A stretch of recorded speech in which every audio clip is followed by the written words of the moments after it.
Une grève de la faim pour contester une décision de justice. On m'a enlevé mes enfants parce que l'ASE m'a déclaré comme prêtresse vaudou. Après mon divorce, j'étais enceinte. J'ai demandé, je suis allée voir une assistante sociale pour m'aider à trouver une place en crèche. C'est là que l'assistante sociale m'a conseillé de faire adopter mon fils. J'ai refusé. Depuis, je suis persécutée par cette assistante sociale parce que j'ai refusé de faire adopter mon fils. Alors depuis, elle a fait de faux rapports au juge. Et c'est là qu'un jour, j'ai appelé cette assistante sociale pour lui dire, écoutez madame, pourquoi vous m'avez fait ça? Depuis, je ne peux pas voir mes enfants sont placés. 3 jours plus tard, elle m'a donné rendez-vous. Je lui dis, madame, je ne veux pas aller à votre rendez-vous parce que vous avez déjà menti, vous allez continuer à mentir. Je n'ai pas de pouvoir, mais vous avez le pouvoir. Moi, je vais porter plainte pour vous, mais ce n'est pas au tribunal. Elle m'a demandé qui vous allez porter plainte. Je dis, eh bien, je vais porter plainte à Dieu. Depuis, 3 jours plus tard, madame, elle est morte. L'ASE a envoyé la police, m'arrêter, me noter. Depuis, on me justifiait comme prêtresse vaudou, maléfique. On parle rarement d'eux et pourtant, ils sont près de 200 000 à ne pas grandir avec leurs parents. Le 3 septembre, j'ai reçu un appel téléphonique le matin à 9h30 me disant de faire préparer les valises des enfants, qu'ils partaient définitivement de chez moi. Comme ça. Le lendemain, comme ça, j'ai donc demandé pourquoi. On m'a répondu qu'on ne pouvait rien me dire. Je suis Marie, la fille de Evelyne et de Christian Blanc. Est-ce que tu peux nous résumer ton placement, ton parcours, comment ça s'est passé depuis tes 16 ans? J'étais à l'hôpital parce que je faisais des malaises et ils disent que c'est à cause de mes parents que je faisais des malaises. Alors que non, j'étais épileptique à l'époque et ils m'ont placé à ce moment-là. Pendant ces 2 mois-là, j'ai fait toute la France pendant 7 familles d'accueil. Toute la France? En 2 mois. Pour quelle raison? Et ils ne voulaient pas que je retrouve mes parents. Et ils ne voulaient pas que eux me retrouvent non plus. Plus le temps passe et plus ils trouvaient des excuses comme quoi ma mère pratiquait plein de choses, que mon père aussi. En Denis, on a les mêmes problèmes en milieu hospitalier, on a les mêmes problèmes dans les lieux de placement d'enfants des conseils généraux. C'est une omerta générale. Et on n'en parle pas assez. On n'en parle plus très clairement depuis l'affaire Boutreau, où il y a eu véritablement une imposture judiciaire faite avec brio par les magistrats de la défense, qui a été de dire les enfants mentent. En fait, les enfants n'ont pas menti. Je rappellerai juste qu'il y a eu 12 enfants qui ont été reconnus victimes dans l'affaire Boutreau, victimes de viol. 12 enfants, trop.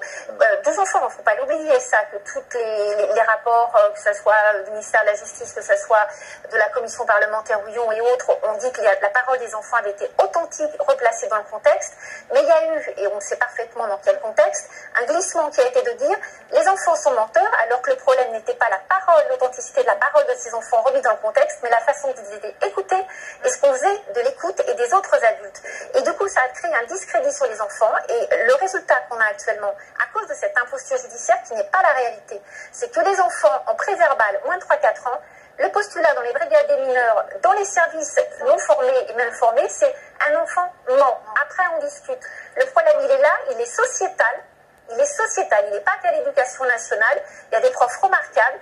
Il est sociétal. Mais, aller dans les foyers de différents déplacements, dans les internats et ailleurs, en milieu hospitalier, les abus sur les petits sont un véritable problème. Madame, monsieur, bonsoir. Que vaut la parole d'un enfant face au système judiciaire français? Quelle est sa chance d'être entendu lorsqu'il est confronté à des actes de violence sexuelle?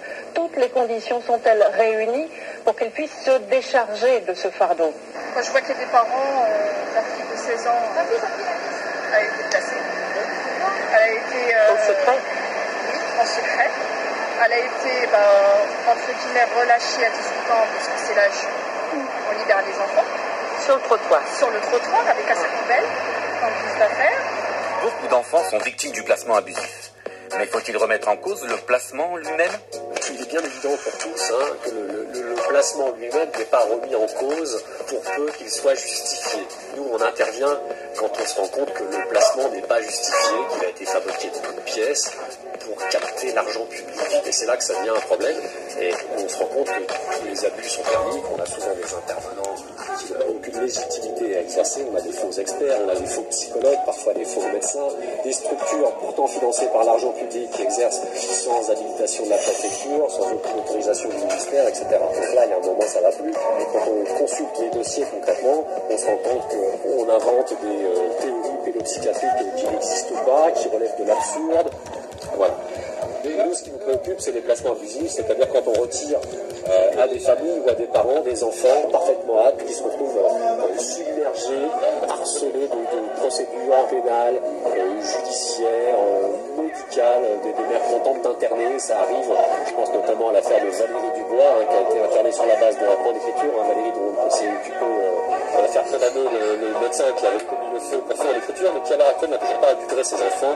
Là, je pense notamment aussi à Madame Galvani dans l'heure noire. Donc là, on a une maman qui n'a pas vu ses enfants depuis 3 ans. Là, on a carrément le député qui a consulté le jugement lui-même, qui reconnaît qu'il est stupéfait parce qu'à la lecture du jugement, on a placé les 3 filles de Madame Galvani sans aucun critère de danger. J'ai eu la gendarmerie de Chantilly dans le poste qui m'a dit que le placement de ma fille serait pour 7 jours. On la rendrait par la suite. On ne me l'a jamais rendue. J'ai fait des actions devant le juge des enfants de Senlis, qui s'appelait Anne Éveillard, qui est aujourd'hui mutée au tribunal pour enfants de Meaux en Seine-et-Marne. J'ai fait appel, j'ai expliqué mon histoire, j'ai demandé à récupérer ma fille quand ma situation s'est stabilisée, que j'ai eu un emploi et que ça allait mieux, que j'avais trouvé des moyens pour la faire garder. On ne me l'a jamais rendue. Le père me bat depuis 2004. En 2014, il m'a encore battu, il m'a pris par le cou pour m'étrangler au mois de mars.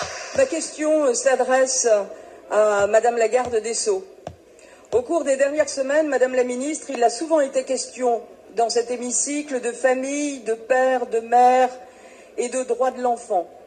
Si les conséquences de diverses natures qui pourraient affecter des enfants élevés par un couple homosexuel ont été largement débattues, il n'a jamais été question de la souffrance qui frappe les familles hétérosexuelles lorsqu'à l'heure d'une séparation, les parents se déchirent pour faire de la garde de leurs enfants un objet d'affrontement. Les faits sont là pour nous rappeler la dure réalité et l'étendue du désespoir de certains pères lorsqu'ils se trouvent privés de leurs droits parentaux sur décision judiciaire. Au-delà des remous médiatiques de ces derniers jours, c'est une vraie question qui nous est posée. Avec plus d'un mariage sur 2 qui s'achève par un divorce, il serait aujourd'hui plus d'1 million de pères à demander justice. Oui, justice, car ils ont un rôle et une responsabilité à tenir dans l'éducation de leurs enfants, quelles que soient les raisons qui ont amené les couples à se séparer. Mais justice aussi pour les enfants eux-mêmes, qui ne sauraient être privés du droit de grandir avec chacun de leurs parents. Justice et égalité enfin, avec la mise en application effective de la garde alternée. Dans cet hémicycle, Madame la Ministre, je défends et défendrai toujours le droit des femmes. Cependant, certaines situations de détresse doivent nous interpeller en conscience et appellent à surmonter toute forme de parti pris pour aller à l'essentiel, le respect des droits.